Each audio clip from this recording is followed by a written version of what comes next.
नमस्ते दोस्तों, आपका स्वागत है ये अपने यूट्यूब चैनल में। दोस्तों, आप अपनी लाइफ में कुछ नया सीखना चाहते हो तो चैनल को ज़रूर सब्सक्राइब करिएगा। आज की एक कहानी जीवन में सीख देने वाली है। एक ज्ञानवर्धक और बहुत प्रेरणादायी कहानी है। इसे सुन लेने से और आपके जीवन में अमल करने से ज़िंदगी में आपको कभी भी हार का सामना नहीं करना पड़ेगा, ना किसी के सामने झुकना पड़ेगा।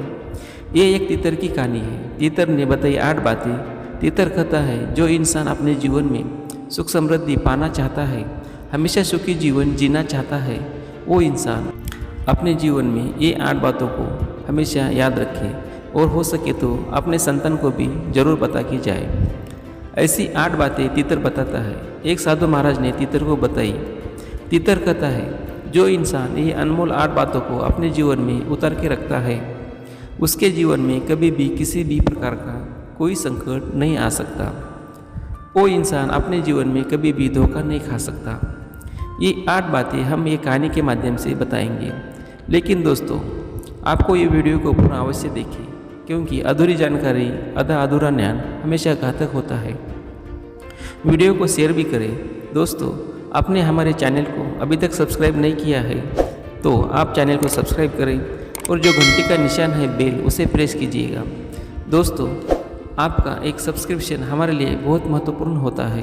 दोस्तों, चलिए बिना समय बर्बाद किए आज की ज़बरदस्त ज्ञानवर्धक और प्रेरणादायी कहानी को शुरू करते हैं। दोस्तों, प्राचीन समय की बात है। एक जंगल में तीतर का जोड़ा रहता था। उनके 2 बच्चे थे। उस तीतर की पत्नी बड़ी भोली थी, बड़ी सीधी सादी थी। उसके पेट में कभी कोई बात नहीं रुकती थी। कोई भी बात वो सुनती तो हर किसी से वह कह देती थी। उनके जितने भी मित्र थे, पड़ोसी थे, उन सभी को ये बात अच्छी तरह मालूम थी कि तीतर की घरवाली के पेट में कभी कोई बात रुकती नहीं है। इसी बात को लेकर तीतर बहुत बड़ा परेशान था। वो तीतर जंगल में जाता, शिकार करता, शिकार लाकर अपने बीवी बच्चों को खिलाता, उनका पालन पोषण करता। उसी जंगल में कई और पक्षी भी रहा करते थे। उनके पड़ोस में उनका मित्र कौवा रहता था। एक कौवा तीतर को पड़ोसी मित्र था। कौवा हर बार तीतर से पूछा करता कि तीतर भाई, तुम कहाँ जाते हो? अच्छे अच्छे शिकार करके लाते हो और अपने बीवी बच्चों को अच्छा अच्छा भोजन खिलाते हो। तुम क्या करते हो, जरा मुझे भी बताओ। तीतर अपना पेट कभी नहीं खोलता, परंतु तीतर की एक आदत थी कि वो अपनी पत्नी को कह देता कि इस तरीके से शिकार ढूंढता हूँ और इस तरीके से शिकार कर कर लेकर आता हूँ। वो तीतर ये बात अपने किसी और दोस्त और अड़ोसी पड़ोसी को नहीं बताता था। लेकिन उसकी घरवाली बड़ी भोली थी, बड़ी सीधी थी। उसके पेट में कभी कोई बात नहीं रुकती थी। और तीतर से पता न चलने पर वो कौवा तीतर की पत्नी को पूछता था, तुम्हारा पति शिकार करने कहाँ जाता है और शिकार कैसे करता है? वो तीतर अपनी पत्नी को बहुत समझाता, तुम किसी से कुछ मत कहा करो। तुम ऐसी करती रही तो एक दिन ऐसा आएगा कि हमारे खाने के लाले पड़ जाएंगे, हमें भोजन मिलना बड़ा मुश्किल हो जाएगा। परंतु उस तीतर की पत्नी बड़ी भोली थी। वो उस तीतर की बात को कुछ समय तक याद रखती और कुछ देर बाद पति तीतर ने कही बात को वो भूल जाती। इसी बात को लेकर वह तीतर बड़ा परेशान और चिंतित रहता था, क्योंकि तीतर बड़ी मेहनत से भोजन इकट्ठा करके लाता था और रोज़ नई जगह खोजने की कोशिश करता था। नई जगह खोजकर अपना भोजन तलाश करता था। लेकिन जब शाम को आकर अपनी पत्नी को बताता, वो बात तीतर की पत्नी वो कौवे को बताती। कौवा अक्सर इसी फिराक में रहता था। तीतर की पत्नी को अक्सर पूछा करता, तुम्हारा पति कहाँ गया था? इतने कम समय में भोजन कहाँ से लाया? वो कहता, हम दिन भर भटकते रहते हैं पर हमें नहीं मिलता। और तुम्हारा पति ऐसा क्या करता है जो फट से जाता है और फट से भोजन लेकर आता है? कौवे की इस बात को सुनकर तीतर की पत्नी वो सारी बातें कौवे को कहती जो तीतर उसे कहता, क्योंकि तीतर रोज़ जाता और रोज़ नई जगह खोजकर अपना भोजन लेके आता।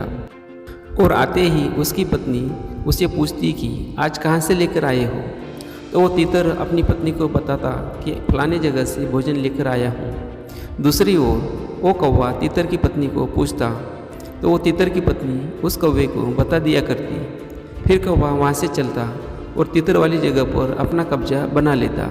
तीतर को वहाँ आसपास भी भटकने नहीं देता। इसी परेशानी को लेकर तीतर बड़ा परेशान और दुखी हुआ था, क्योंकि जिस जगह को तीतर खोजकर अपने लिए भोजन का प्रबंध करता, उसी जगह पर जाकर कौवा अपना कब्जा बना लेता था। तीतर बार बार अपनी पत्नी को समझाता था और कहता, तुम्हारे पेट में कभी कोई बात नहीं रुकती है, तुम्हें बात बताना ही बेकार होता है। तुम्हें जो भी बात बताई जाती है तुम अन्य पक्षियों को बता देती हो, वो पक्षी जाकर अपना कब्जा बना लेते हैं। जिस जगह को मैं खोजता हूँ, तीतर बड़ा परेशान रहने लगा। अब धीरे धीरे तीतर की पत्नी के स्वभाव के कारण तीतर पर यह नौबत आने लगी कि उसे कहीं भोजन मिलना आसान हो गया। तीतर अपने बच्चों को, पत्नी को भोजन खिलाना बड़ा मुश्किल होता जा रहा था, क्योंकि तीतर कई नई जगह खोजता तो कौवा जाकर अपना कब्जा जमा लेता और तीतर को उस जगह के आसपास भी भटकने नहीं देता। अब तीतर के सामने बड़ी चुनौती आ गई, बड़ी समस्या खड़ी हो गई। परिवार का और अपना पेट पालन कैसे करे। तीतर ने अपने परिवार और अपने लिए जितना भोजन इकट्ठा कर लिया था वो खत्म होने लगा। तीतर रोज दिन भर भटकता रहता, लेकिन अब तीतर को भोजन मिलना बड़ा मुश्किल हो रहा था। ये सब तीतर की पत्नी के कारण हुआ था। उसके पेट में कभी कोई बात रुकती ही नहीं थी और तीतर के पूरे परिवार को इस बड़ी समस्या का सामना करना पड़ रहा था। फिर तो ऐसी नौबत आ गई कि उनको भूखा सोना पड़ा। 2-2 दिन तक उनको भूखा ही सोना पड़ा। तीतर अपनी पत्नी को दिन रात कोसता रहता कहता कि ये सब तुम्हारी वजह से हो रहा है। अगर तुम्हारे पेट में थोड़ी सी भी बात रुकती तो आज ये नौबत नहीं आती।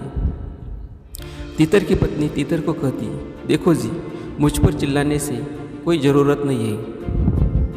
अगर आपकी क्षमता नहीं है हमारा पेट पालने की तो आप पैसा बता दीजिए, फालतू में आप मुझे दोषी मत समझिए। तीतर इस बात को लेकर बड़ा परेशान हो गया और दिन भर भटकता एक साधु के आश्रम में पहुंच गया। साधु के आश्रम में पहुंचकर साधु को प्रणाम किया और वहां चुप होकर बैठ गया। जब साधु ने उस तीतर को देखा कि तीतर बड़ा शांत बैठा है, साधु सोचने लगा कि तीतर के जीवन में कोई बड़ी समस्या है, कोई बड़ी परेशानी है। वो साधु उस तीतर के पास गया और तीतर को पूछने लगा कि तीतर, तुम्हारी ऐसी कौन सी परेशानी है कि तुम इतने शांत बैठे हो? लगता है कोई गंभीर समस्या है। तीतर ने साधु महाराज को प्रणाम किया और साधु महाराज को सारी घटनाएं सुनाई। तीतर कहने लगा, साधु महाराज, मेरे पत्नी के कारण मुझे ये दिन देखने मिल रहे हैं। मैं हर रोज़ नए भोजन की खोज करता और अपने परिवार का पालन पोषण करता था, लेकिन शाम को भोजन लेके घर जाता था तो मेरी पत्नी मुझसे पूछा करती कि भोजन कहाँ से लेकर आए हो, और मैं अपनी पत्नी को वो सारी बात बता देता। मैं यही सोचता था कि मेरी पत्नी मेरे जीवन साथी है और पत्नी से किसी भी प्रकार का भेदभाव नहीं रखना चाहिए। इसी विचार से मैं अपनी पत्नी से पूरी बातें बताया करता था, लेकिन मेरी पत्नी बड़ी भोली स्वभाव की है, बड़ी भुलक्कड़ है। पड़ोसी कौवा मेरी पत्नी से आके पूछता था कि तुम्हारा पति क्या करता है, कहाँ से भोजन लेकर आता है। मेरी पत्नी वो सारी बातें कौवे को बता दिया करती थी। दूसरे दिन वो कौवा उस स्थान पर अपना कब्जा बना लेता था और हमसे कहता था, यह तुम्हारा आना मना है। हमें उस जगह पर भटकने भी नहीं देता था। आज इसी वजह मेरे पत्नी के कारण ये नौबत आ गई कि हमें एक समय का भोजन मिलना भी बड़ा मुश्किल हो रहा है। मेरे बच्चे भूखे बैठे हैं, इसी चिंता को लेकर मैं बड़ा दुखी हुआ हूँ।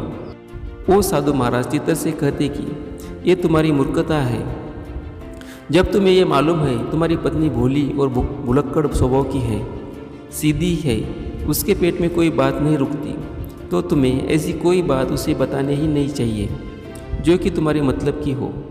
और जिस बात को किसी को बताने से तुम्हारा बुरा हो जाए, नुकसान हो जाए, ऐसी बात को हमेशा अपने तक ही सीमित रखिए। साधु महाराज तीतर से कहने लगे, तीतर, तुम अब मेरी बात को गौर से सुनो।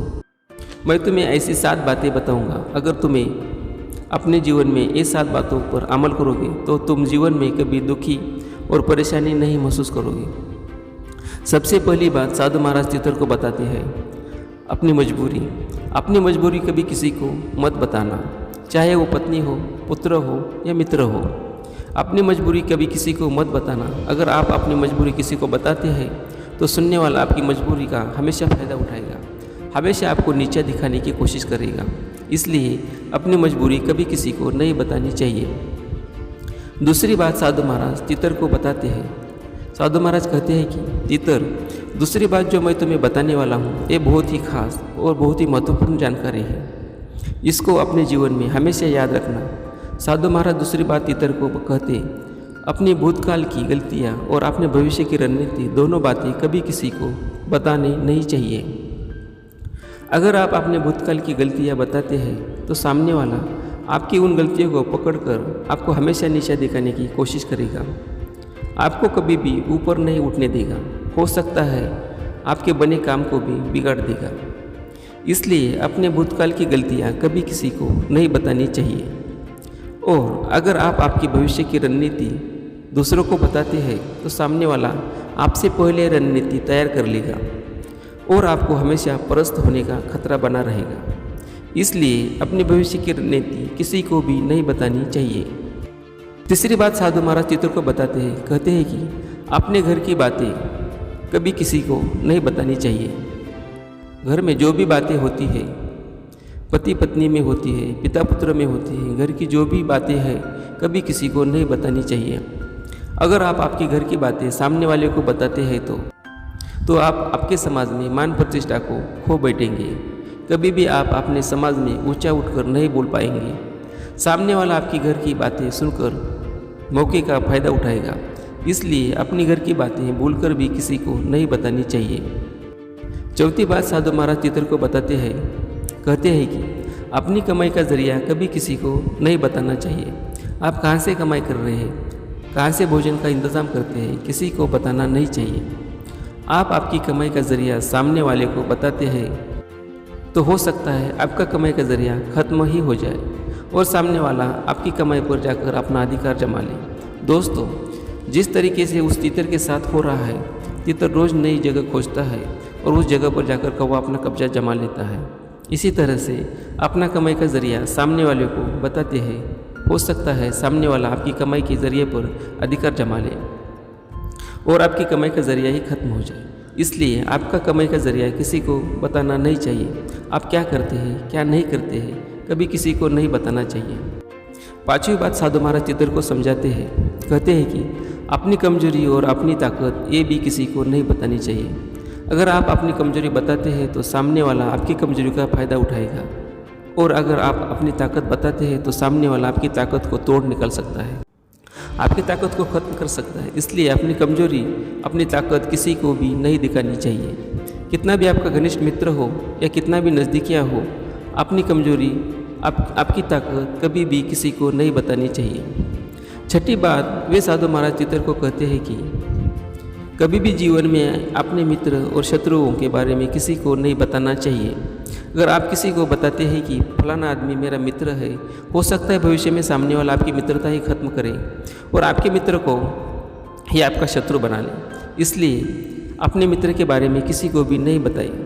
अगर आप अपने शत्रुओं के बारे में बताते हैं तो हो सकता है सामने वाला आपके शत्रु को जा मिले और आपके शत्रु का बल और भी अधिक हो जाए। इससे आपको ही अधिक खतरा हो सकता है। इसलिए कभी भी कोई भी संकट आ जाए, कैसी भी मजबूरी आ जाए, कभी भी अपने मित्र और शत्रुओं के बारे में किसी को भी नहीं बताना चाहिए। सातवीं बात साधु महाराज बताते हैं, तीतर भाई गौर से सुनिए, किया हुआ दान कभी भी किसी को नहीं बताना चाहिए। अगर आप दाएं हाथ से दान देते हो तो बाएं हाथ को भी पता नहीं चलना चाहिए। अगर आप दिए हुए दान के बारे में किसी दूसरे को बताते हैं, अपने बड़ाई के चक्कर में बताते हैं, अपने ढींगे हाँकने के चक्कर में बताते हैं, तो आपका दिया हुआ दान व्यर्थ चला जाएगा और उसका आपको कोई फ़ायदा नहीं मिलेगा। इसलिए दान के बारे में कभी किसी को नहीं बताना चाहिए। तो ये 7 बातें साधु महाराज ने तीतर को समझाई। तीतर के मन में 7 बातें बिल्कुल बैठ गई। तीतर ने उन बातों पर अमल कर दिया। फिर धीरे धीरे तीतर ने अपनी पत्नी को बातें बताना बंद कर दिया और तीतर का जीवन बिल्कुल पहले जैसा सुखी बन गया, सुख से व्यतीत करने लगा। आप भी अपना जीवन सुखमय व्यतीत करने के लिए अपने जीवन में इन 7 बातों का अमल करें और अपना लें। दोस्तों, मैं उम्मीद करता हूँ कि ये कहानी आपको पसंद आई होगी और आपको आपके जीवन में सीख मिली होगी। दोस्तों, आप इस वीडियो को अपने मित्रों, परिवार, रिश्तेदारों में शेयर करें। दोस्तों, आपने अभी तक हमारे चैनल को सब्सक्राइब नहीं किया है तो सब्सक्राइब करें और जो घंटी का निशान है बेल, उसे प्रेस करें। दोस्तों, आपका एक सब्सक्रिप्शन हमारे लिए बहुत महत्वपूर्ण होता है, इसलिए आप चैनल को सब्सक्राइब करें और बेल आइकॉन प्रेस करें, क्योंकि नेक्स्ट आने वाले वीडियो का नोटिफिकेशन आपको पहले मिले। धन्यवाद दोस्तों। जय हिंद, जय भारत।